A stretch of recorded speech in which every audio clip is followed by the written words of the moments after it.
My roommate's strange behavior went from annoying to downright creepy. What started as small issues turned into something way darker. The truth behind what was really going on left me shaken and wondering if I'd made it out in time. I'm a 36-year-old female in Sweden. I have worked in mental health care for the last 18 years, mainly with people with psychotic illnesses like schizophrenia. I worked at a group home for 9 years and was very close with my coworkers there, especially 2 females. In the last few years I worked there, another female started working there. Let's call her M, and the 4 of us grew very close. She was very timid, shy, and friendly, and we got along well. She was, however, often on long-term sick leave because of her own mental health issues. So we didn't meet much at work, but she always showed up at our after-work dinners, so we continued to stay in touch even when she wasn't well enough to work full-time. She told us that she had a history of schizophrenia herself, just like the patients we were treating, but that she was medicated and hadn't had any psychotic episodes for years. Since I have an education in psychiatry and long experience with schizophrenia, I have no judgment toward people suffering from the illness, and it didn't bother me being friends with someone who had a diagnosis like that. And even after what I will tell you, I still feel the same way. In the summer of 2023, I moved on to work at a new place, also within mental health, but this time in forensic psychiatry, like a halfway house for mentally ill murderers, etc. The 4 of us stayed in touch and still met every now and then for dinner parties. M told us that she had been evicted from her apartment because of an incident where she had accidentally entered her neighbor's apartment in the middle of the night. She told us that in the huge apartment complex, the doors all look exactly the same, and that she simply walked in the wrong door by accident, and that the neighbors had created a scene out of pure drama and reported her to the police. I somehow felt that while that sounded out of proportion to evict someone just for that, perhaps the landlord took that kind of action because he judged her based on her medical history, and I felt bad for her. I questioned her if something else had happened, and she claimed that it didn't, and that this was the full story. In Sweden, it's very difficult to get a contract for an apartment once you have been evicted. You pretty much get blacklisted. M asked me if she could move in with me. Since she was literally on the street, literally homeless, I said, of course you can. I've always gotten myself into uncomfortable situations by saying yes instead of thinking about myself, and I had no idea how severe this situation would get when I said yes to M. I live in a pretty small apartment. It's 1 bedroom that pretty much only fits a bed and a desk, a living room that fits a couch and a TV, no room for an extra bed, a small kitchen, and a small bathroom. I have 2 cats. We decided that M was going to live in the living room, and I offered her to throw my couch out so she could have a bed there, but she said that she was fine with sleeping on the couch since it's comfortable enough. I insisted on giving her a bed, but she declined. There's a door between the living room and bedroom, but between the living room and hallway, there's just an open arch, so she wouldn't have total privacy. I hung up a thick velvet curtain covering the arch, so it at least gave her the sense of a door and more privacy than nothing. There's another door from my bedroom to my kitchen, so I have 2 doors to my bedroom. I have to have one of them open at night since my cats want to go in and out, and they also have their litter boxes in the bathroom and food and water in the kitchen. I naturally kept the kitchen door open and not the living room door since that's where M lived, and we wanted to keep our privacy somehow. She wasn't working at this time because she was on one of her long-term sick leaves while I was working shifts. So sometimes I had to get up at 6 a.m. and sometimes I didn't get home until like 11 p.m. I have really severe insomnia and need to combine Zolpidem, Ambien Stilnoct with Lergigan, Promethazine, and even with this, I still wake up easily. I told her that I would appreciate it if she could try to stay quiet those nights when I have to get up at 6 a.m., but that it's fine if she's loud when I'm off work or when I do the evening shifts. She was a heavy smoker and a coffee drinker, so I bought her a coffee machine. Yeah, I know. I'm a weirdo who doesn't drink coffee very often, so I didn't have one, to make her enjoy her living situation more. The coffee machine and the sink are placed right outside my bedroom door. The kitchen is very small. The first night together, I had to get up at 6 for my shift. As usual, I had a hard time falling asleep. M had been up several times that night to go out to smoke, and I woke up every time. At 5 a.m., she started making coffee, and since it's literally outside my bedroom door, I got wide awake from the sounds of it. I asked her in the nicest way possible why she was up this early, asking if she had any plans today. I mean, she's on sick leave. Why not sleep at 5 a.m. if you can? And she just said that she couldn't sleep. I said, "Oh, I'm sorry. I would just appreciate if you could wait with making the coffee till 6 a.m. since I really need this last hour of sleep because of work." Adding to why I need my sleep is that I have epilepsy that gets really bad when I don't get enough sleep. I usually get a lot of seizures when I don't get at least 4 hours of sleep. I knew that I would probably get seizures at work now, meaning that this day would be both stressful and potentially dangerous for me since there's a huge risk that I fall and hurt myself. And it's not a good thing to get cramps and seizures among mentally unstable criminal clients who you are supposed to care for. I know that it's not an ideal situation to work in that field with my condition, and I can inform you all that I did quit after only 6 months. She said that she really wanted coffee with her cigarettes, but that she would try to wait the next time I have to work. I accepted it and went on with my day, but things didn't get better. She continued to wake me up early in the morning and through the nights and continued to promise to stop, but insisted that she really wanted coffee with her cigarettes. I suggested making the coffee the night before or drinking iced coffee or Coke instead, but she didn't want that. I may add that she demanded for me to be silent at 10 p.m. because that's when she wanted to sleep, and I respected that.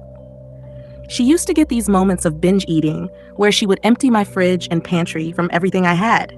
I remember this one time when I had bought a big loaf of bread and she texted me 30 minutes after I left the apartment saying, "Hey, I'm sorry I ate your loaf of bread. I will buy it back once I get money." Like an entire loaf of bread in 30 minutes. I had told her when she moved in to feel at home and what's mine is yours, so I couldn't really get mad. But it started to annoy me for 2 reasons. It was getting kind of expensive since it was such huge amounts, and it was always in inconvenient times of the day, like after an evening shift when the store was closed, and I came home hungry and she had emptied the kitchen from everything I had bought the same day. Em had long black hair that was everywhere, all over the sink, the floor, the bathtub. I'm no clean freak, but I think anyone could understand that this isn't the nicest thing to step in or see everywhere in your house. She also left her fingernails and toenails on the bathroom floor. There were also pee drops on the toilet seat every time she had been to the toilet. I saw a silverfish on my bathroom floor, never ever seen one before, and they eat hair and skin and nails, so I figured this fella probably enjoyed life because of the new dirty condition my bathroom was in. At first, I didn't want to say it straight out because I thought it would hurt her, and I didn't want to make her uncomfortable, so I just put a broom and shovel in the bathroom to imply that we needed to sweep the floor more often. This didn't seem to work, so after a while, I told her in the nicest way possible with a smile on my face, "Do you think we could try to clean the floor in the bathroom more often? We tend to lose some hair when we brush it, and I'm afraid we may get pests. I saw a silverfish the other day, and I don't want it to get worse." I always made sure to say "we" instead of "you," so she wouldn't feel attacked. She promised to think about it, but nothing changed. I started dating a guy and was head over heels for him. He was also in a roommate situation, so we had a tough time getting any alone time. I asked Em if there's any chance that we could get one night to ourselves every now and then in the apartment, and that she, of course, would get the apartment to herself as well. She didn't like the idea and claimed that she had nowhere to go, no friends or family. Now, I wasn't asking her to leave for 24 hours, just a few hours so we could just get some quality time together. She could just go to the library or take a walk or whatever. I was at work for 8 to 10 hours, 5 days a week, so she got a lot to herself. One of our old coworkers realized that this was really tearing at my mood, to never get any time for myself, and I started feeling really suffocated. She offered that Em could stay the night at her place. After all, they were friends too. Em said she didn't want to bother her, but we told her that she didn't. They're friends, she's more than welcome, and I really just want one night to myself and my guy. I didn't understand why she made such a big deal over leaving me and the apartment for just one night. She eventually accepted and spent the night there, and I spent the night away the next week so she could get more alone time too. When I came home the next morning from my night away, I saw that my cat's water bowl was completely dried out. There was no spill on the floor, and it looked like it had been wiped out with a towel or paper. I had filled it to the brim just the night before. I asked her how this was possible, and she said that the cats must have tipped it out, but there was nothing on the floor like I said. My cats are overly social and usually cuddle up with strangers after just a few minutes. I noticed that the cats withdrew from her more and more over time, and the last couple of weeks they never left my bedroom except for when they ate or used the litter box. It seemed like they were scared of her, which I couldn't figure out since she was so timid. I had this old saucepan from the 60s that meant a lot to me. You probably wonder how a saucepan can mean a lot to someone, but it was my grandmother's, and it's the only thing I have that belongs to her. My mother used to cook for me with it when I was little, so it has great nostalgic value to me. She burnt it one day and made no attempt to clean it. She just left it on the stove and went out to smoke. I found it ruined and cried. She didn't even say, "I'm sorry." She also broke dishes several times and didn't bother to replace them or apologize. This added to my frustration with her, naturally. It had been probably 2 months now, and she kept waking me up at night, kept binge eating my food, never cleaned, never left the house, scared my cats, and ruined my things. I realized she stole my prescribed sleeping pills, lots of them as well. And I only get one per night, not more or less. And as you already know, I really need them. I had 20 of them in my nightstand when I left for work, and when I came home, they were gone. She denied it, which is pretty hilarious since no one else could have been there. My frustration was getting heavy. The summer heat was strong, and I felt locked up in my tiny bedroom with my 2 cats, never getting any time to myself, never any alone time with the guy I was dating except for once every 14th day. My apartment was messy, and she was stealing from me, etc. Out of nowhere, my old elementary school classmate texted me on Facebook, asking me how I know M. He had seen that I had posted on Facebook that we were roommates now. I told him that we were old coworkers and that she needed a place to stay because she got evicted. He said, "I know. Do you know why she was evicted?" "Yeah, she accidentally went into her neighbor's apartment," I said. He replied, "That's not the full story. She broke in and snuck up to their sleeping baby with a knife in her hand, but luckily the father woke up and wrestled her down and managed to save the baby." I felt sick to my stomach. Could this be true? It would certainly explain why she was evicted, but it just sounded so horrible, and she is such a timid, nice girl. I had so many questions, but my friend had the full police report. Apparently, the couple that M had broken into was his ex-girlfriend and her family. It seemed that M had a psychosis during the break-in, but those parts weren't public. It was, however, clear to me that she had been lying to me about what had happened and about how long she had been mentally stable. I started getting quite paranoid now, and I was already frustrated with everything and really wanted her to move out. We did, however, have a contract that she had 30 days notice. I knew that if I asked her in a harsh way, it would mean 30 days of chaos until she moved out, so I wanted to handle this as nicely as I could. I started looking for cheap hostels for her that I could suggest to her so she wouldn't be on the streets. I sat down with her and told her that I loved living with her and I feel really horrible for this, but I just miss my alone time and that the apartment is too small for 2 people. I said it wasn't personal and that I wouldn't want to live with anyone right now, and that I wished it would have worked out, and that I am really sorry and hope we will remain friends. She looked crushed and said that it wasn't possible. I showed her the hostel I found and said that I understood that it wasn't the ultimate situation, but I really needed her to move out because I felt suffocated. And also the summer heat was making it tough to always have the door to the bedroom closed, and that it was tough for me to not get my sleep, etc. She said okay, she was going to try to move out, but not until 30 days had passed. And I said, of course. The first night after our talk, she got up and made coffee at 2:30 a.m. I nearly had a mental breakdown. I was supposed to get up at 6 and couldn't go back to sleep. I asked her in the morning, probably for the 10th time, not to make coffee until I get up, but she didn't even answer me. She just sat on the sofa and stared out the window. I said, "M?" And she kept staring. I was freaked out but left for work. She kept being weird, kept making a mess, kept waking me up, kept eating my food, and all I could think about was the incident with her, the baby, and the knife. Eventually, I got so pissed off about being woken up by the coffee maker, I just unplugged it and stored it in my attic, which she had no access to. It may have been childish, but I was getting so tired at this point. My sleeping pills were stolen, and I was starting to feel like Edward Norton in the beginning of Fight Club. Well, the next night, I woke up at 4 a.m. making coffee in a saucepan. Not my grandmother's saucepan. That one was already ruined. I tried talking to her again, explaining the situation, but she just stared and didn't reply. Me being frustrated and on the tipping point, I took the saucepan and stored it in the attic as well. I know, But I was going crazy and just wanted her to stop with these nightly coffee routines and get the hint. The third night, I had the guy I was dating sleep over because I was getting really paranoid about her weird behavior, like not speaking to me, just staring into space. I woke up from my light snooze to him poking me. He whispered, "Look." In the doorway, Em was just standing silently, staring at us. This was like a scene from a horror movie. Her long black hair hanging over her face. I kid you not. I didn't say anything at first because I wanted to know if she was just passing by or doing something by the door, but after a while, I realized she was actually just standing there, completely still, staring at us. It reminded me of the ending of Paranormal Activity, when Katie just stares at Micah. So I sat up and said, "What are you doing?" But before I could even finish the sentence, she slammed the door shut, and I heard the sound of something metal falling on the floor, followed by her running into the living room. I yelled out, "You need to leave!" and started crying hysterically because this was turning into a fucking nightmare. Of course, I didn't go back to sleep, and I was really glad I had company that night. I just kept asking myself, had she done this before?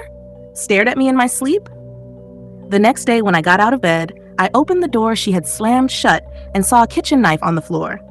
So that was the metal sound I had heard before she ran off. I took all my knives and locked them in the attic too. I then asked a friend of mine to come over and be there when I told her she had to move out immediately. I couldn't wait 30 days. Well, 27 now. During the conversation, I really tried to stay calm. I know she has a mental illness. I know she means no harm. Even though I was so frustrated, I couldn't hate her. I was mostly just scared and tired. She, however, didn't even answer when I talked to her. She just kept staring out the window. Then she left the apartment and sent me a text saying that I was disrespectful for bringing a friend over to her place. Night came, and I thought it would finally be a quiet night. No coffee maker, no saucepans. But at 3 a.m., I woke up to her burning dry coffee powder in a frying pan. At this moment, I was just terrified of her. Her face was dead, her eyes were black. I suspected she had gone into a psychosis. I stopped the fire, and she just ran off to the living room in silence. I knew she had an appointment with her psychiatrist the next day, and while she was away, I packed all her things. Then I sent her a text telling her she needed to pick them up and return my keys, and that I would give her money for a hostel for the remaining 26 days. She didn't reply. The guy I was seeing came over to keep me company in case she thought about it. But she didn't. She left the keys without looking at us and left. Our coworkers, who were friends with us both, told me she moved in with a guy she was dating and stayed there for a few weeks, until she somehow, amazingly, got an apartment of her own. She started working again, and I was really happy to hear that. She seemed to be doing well. Then in January of this year, one of our old coworkers told me that Em had called her and said everything must burn, that she had a baby she needed to save, and other delusional stuff.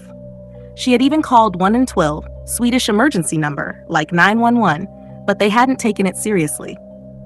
Em then proceeded to burn down her entire apartment because the voices in her head told her she needed to do it to save her friends and family. Her neighbors tried to rescue her from the fire, but she fought them off and ran back inside, pouring liquor on the flames to make them burn more. She was arrested and sentenced last week for aggravated arson. She'll be serving time in a mental institution/prison for a long time, possibly forever. What's ironic is that she'll probably end up in the very facility where I used to work, and even where she used to work herself. My old coworker was a witness at the trial. Apparently, Em had stopped taking her medication, Abilify, because she said it made her feel numb. She believed she was stable enough to function without it. Clearly, she wasn't. She had also stopped taking her meds during the last few weeks she stayed at my place. So when she stared blankly into space, when she stood in my doorway at night, when she burned coffee in the frying pan, that was her slipping into psychosis. It's disturbing to think about what might have happened to me and my cats if she had stayed, or if I'd been a heavier sleeper. I also think about what could have happened to the baby she snuck in to visit before she was evicted. And, yeah, I know it's crazy I didn't just throw her out right then. It was complicated. The reason I haven't been able to talk about this with most of my friends is because they sympathize with her and have minimized my experience. They think I'm making a bigger deal out of it than it was, and I sort of get it. They've never seen that darkness in her eyes like I did in those final days.